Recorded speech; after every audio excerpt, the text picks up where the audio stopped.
આપનું સ્વાગત છે. આજની આપણી ચર્ચા છે સહનશક્તિ, લગન, જલસો અને મણીલાલનો નશો નામના એક કાલ્પનિક નવલકથાના અંશ પર. હા, બહુ રસપ્રદ વિષય છે. આ વાર્તા છે એક ગામડાના લગ્નની, અને એમાંય ખાસ તો મણીલાલ નામના પાત્રની આસપાસ બધું ફરે છે. તો આપણે જોઈએ કે આ નાના પ્રસંગોમાંથી આપણને સામાજિક સંબંધો, પાત્રોની માનસિકતા અને લગ્નની ધમાલ વિશે શું સમજવા મળે છે. ચોક્કસ, ઊંડાણપૂર્વક વાત કરીએ. તો શરૂઆત કરીએ મણીલાલથી. એ લગ્નના મુખ્ય મહેમાન છે ફુવા, એટલે એમનું મહત્વ તો ખરું. હા, ફુવાનું સ્થાન મોટું ગણાય આપણા સમાજમાં. અને એમનો શોખ એવો કે નાચવું હોય તો પહેલા દારૂ જોઈએ. પણ લગ્નમાં કઈ એવી વ્યવસ્થા દેખાઈ નહીં. એટલે પછી?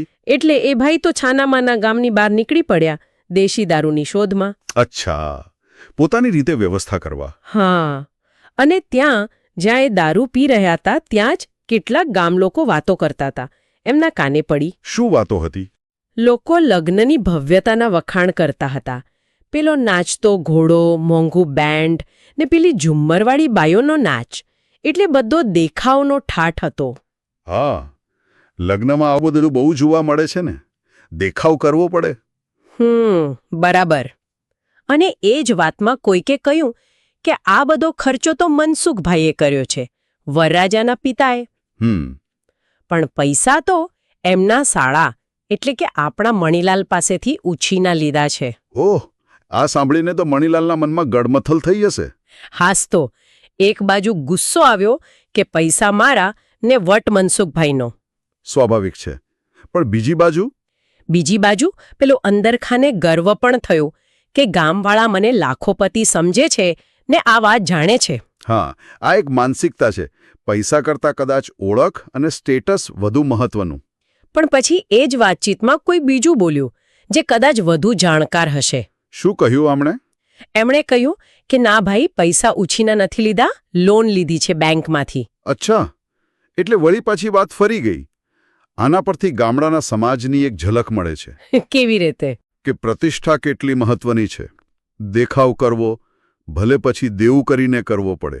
ઉછીના પૈસા હોય કે લોન, પણ લગ્ન તો ભવ્ય દેખાવું જોઈએ. સાચી વાત. અને મણીલાલની લાગણીઓ પણ એ જ બતાવે છે. પૈસા કરતાં પોતાની ઓળખની ચિંતા વધુ છે. બિલકુલ. પૈસા ક્યાંથી આવ્યા એ ગૌણ બની જાય છે. દેખાવ શું ઊભો થાય છે એ મુખ્ય. આ ભપકા પાછળનું આર્થિક દબાણ સ્પષ્ટ દેખાય છે. પછી હવે મણીલાલ ઉતાવળમાં દારૂ પીને લગ્ન સ્થળે પાછા આવ્યા. વરઘોડો નીકળવાનો સમય થઈ ગયેલો. પણ એમના પગ સ્થિર નહોતા, લથડિયા ખાતા હતા, ને ખબર પડી કે બધા 2 કલાકથી એમને શોધતા હતા. એટલે મોડું પણ થઈ ગયું હતું. હા, એટલે મનસુખભાઈએ પૂછ્યું, ક્યાં હતા તમે ફુવાજી? ત્યારે શું જવાબ આપ્યો મણીલાલે? એ તો નશામાં હતા, એટલે સીધી ફરિયાદ જ કરી કે મારા જેવા મુખ્ય મહેમાન માટે, ફુવા માટે દારૂની કોઈ અલગ વ્યવસ્થા ન હોવી જોઈએ. આ તે કઈ રીત છે? ઓહો, એટલે પોતાની અપેક્ષા અને મહત્વનો અહેસાસ વ્યક્ત કર્યો. હા, એટલે મનસુખભાઈએ ખુલાસો કર્યો કે ભાઈ, અંગ્રેજી દારૂની વ્યવસ્થા તો કરી હતી, કૌશિકનો મિત્ર હમીરસિંહ લાવવાનો હતો. પણ મણીલાલને જાણ નહોતી કરી. એમ જ કહ્યું મનસુખભાઈએ કે તમને જાણ કરવાનું રહી ગયું હશે. હવે આ ભૂલ હતી કે બીજું કંઈ, એ તો રામ જાણે. હા, એ કહી ન શકાય. કદાચ વાતચીતનો અભાવ હોય અથવા પ્રાથમિકતા અલગ હોય. પણ મણીલાલે આ વાત સાંભળી જ નહીં. એમને તો ફગાવી દીધી. એમ? કે મને કોઈએ કીધું નથી, મેં તો મારી રીતે દેશીનો કરંટ લગાવી દીધો છે. હવે મારે કાંઈ નથી કરવું, બસ નાચવું છે. પૂરા નશામાં લાગે છે. હા, એમની પત્ની શાંતિ એ પણ ચિંતા કરતી હતી, પણ એમણે એને ધૂતકારી દીધી.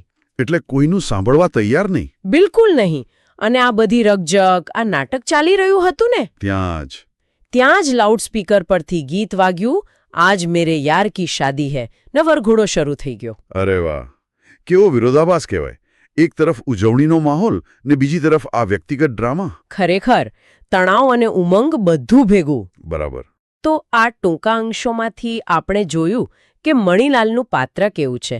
દારૂની જરૂરિયાત, સામાજિક પ્રતિષ્ઠાની ભૂખ, પૈસાનો દેખાવ, આ બધું એમને દોરે છે. હા, અને સાથે સાથે લગ્નની ભવ્યતા પાછળ જે આર્થિક તણાવ છુપાયેલો છે, જે પારિવારિક સંબંધોની જટિલતા છે, એની પણ ઝલક મળી. બરાબર.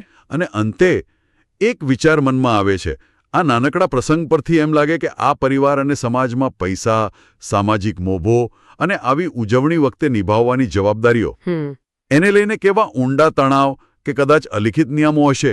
હા, એ વિચારવા જેવું ખરું. અને મણીલાલનું આ વર્તન એ આગળ લગ્નની વિધિઓ પર, સંબંધો પર શું અસર પાડશે એ પણ એક પ્રશ્ન છે.